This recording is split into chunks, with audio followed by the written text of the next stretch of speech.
next, Joe Warner Bell.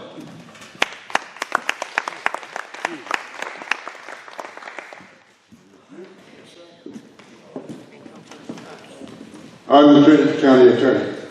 Have been for 42 years, and I emphasize Trinity County Attorney. My grandmother was born in Gallows Prairie. Her mother is buried in the Bennett Cemetery. My father was born on the very day that the courthouse in Groveton was dedicated. I graduated from high school in Trinity County. When I graduated from law school, I came back to Trinity County and opened a law firm. And I practiced law, criminal law, real estate law, family law, probate, contracts, commerce. That practice prepared me for the county attorney's office. So the county attorney's office is not just prosecution misdemeanors. About 25 to 30% of the time, that's what we do misdemeanors. 25 to 30% of the time we do CPS. Misdemeanor files is about that thick. Sometimes they get that thick. Average CPS files that thick. Some of them fill a whole box. When you're in misdemeanor court, you got one lawyer maybe on the other side. In CPS court, you have at least 3 lawyers and sometimes 4 or 5 lawyers, depending on how many Betty Daddies there are.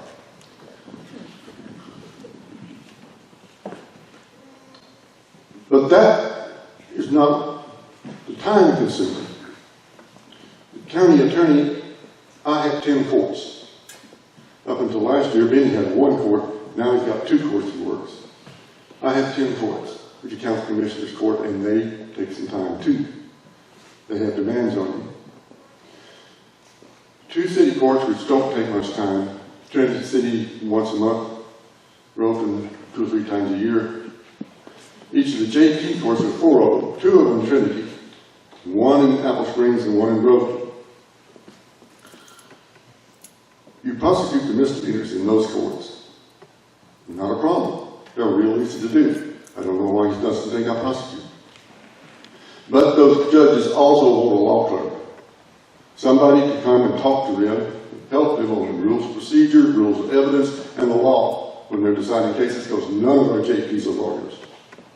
So they call me, come to court. We are having 2 lawyers here arguing, we want to know what to do. So I'm there.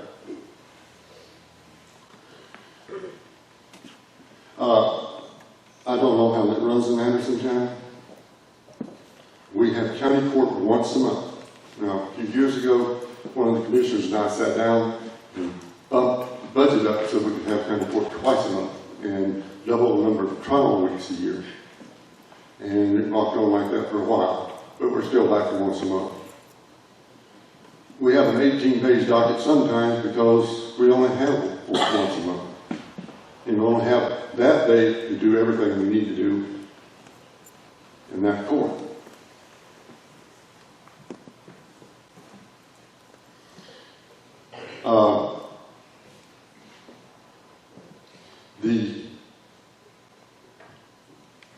When I first started this office, a long time ago, my first secretary was named Ann.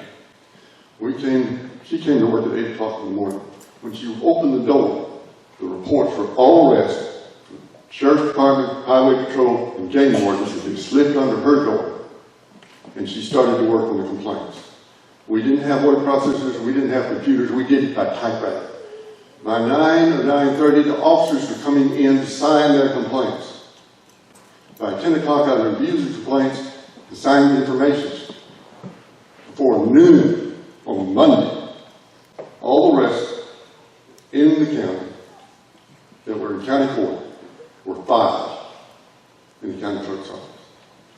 Within that month, not that month, the next month, they were on the docket because the county attorney's office controlled the docket. They were cleared fast. But, unfortunately for us, the quality of our criminals has gone downhill. In those days, most of the people arrested were bailed out of jail by their families or their employers so they could go back to work. They had lawyers they hired and they could afford to pay fines. Nowadays, they linger. A lot of the people the sheriff arrests don't have steady jobs. Some of them don't have any jobs at all, other than making meth or stealing. And they're the ones we have to deal with in larger numbers.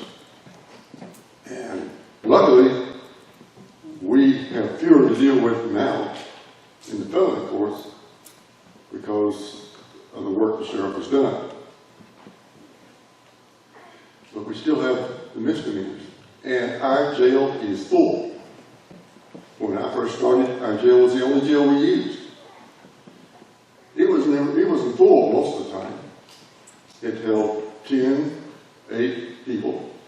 On weekends, they really crammed it full from the rest of the beer joints on the highways. But they were out Sunday afternoon from being bailed out by their employers or by their families. Now, we house prisoners in 3 counties or 4? About 3 to 4. Okay. We have misdemeanors. We had to send a misdemeanor today or to Brian to house him. And they're misdemeanor juveniles.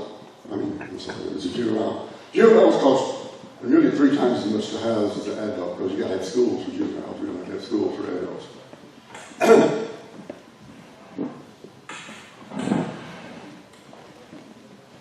When you walk into my office, we're not sitting around staring at the walls or playing games on the computer. We're working all the time. We never stop. We work and work and work. And I got to finish work today at 5:45.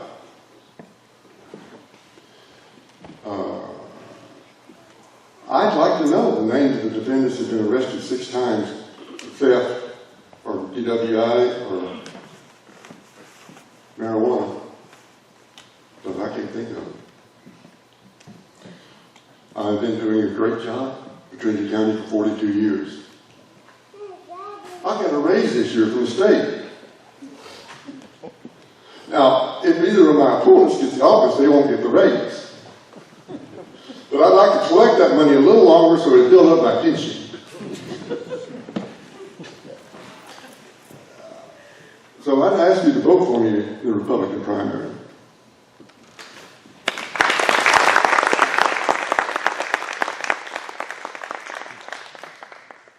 With the upcoming voter redistricting, what would you do to ensure that the voters have easy access to the polls? And would you try to make the voting precincts more equal in size of voters? That's been my job for 40 years. When I took office in 1977, we had a civil rights redistricting suit against Trinity County. And it was a good suit against us because the precincts were way out of line. But I was able to persuade the people suing us in the federal court in Houston to give us a little time to the next census come up and then we were redistricting. And we did.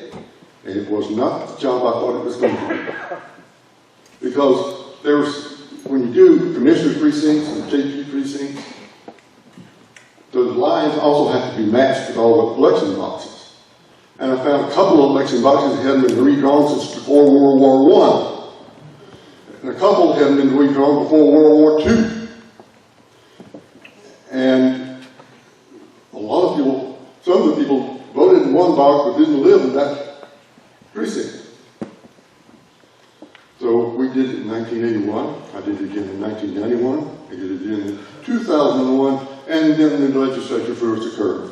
2003, they redistricted Congress and divided Trinity County into 2 congressional districts, so we had to redistrict again.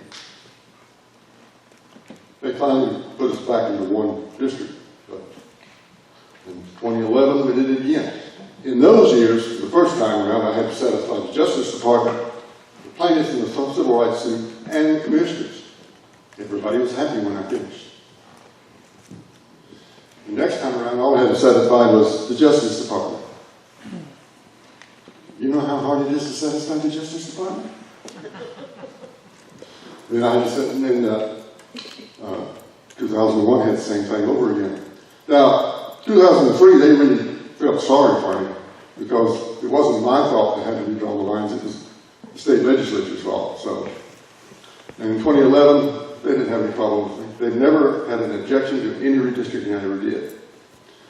The Commissioners Court have asked me next year to redraw the lines. I have done before, and if I do, it'll save the county at least $14,000. Does that answer the question? Thank you, sir.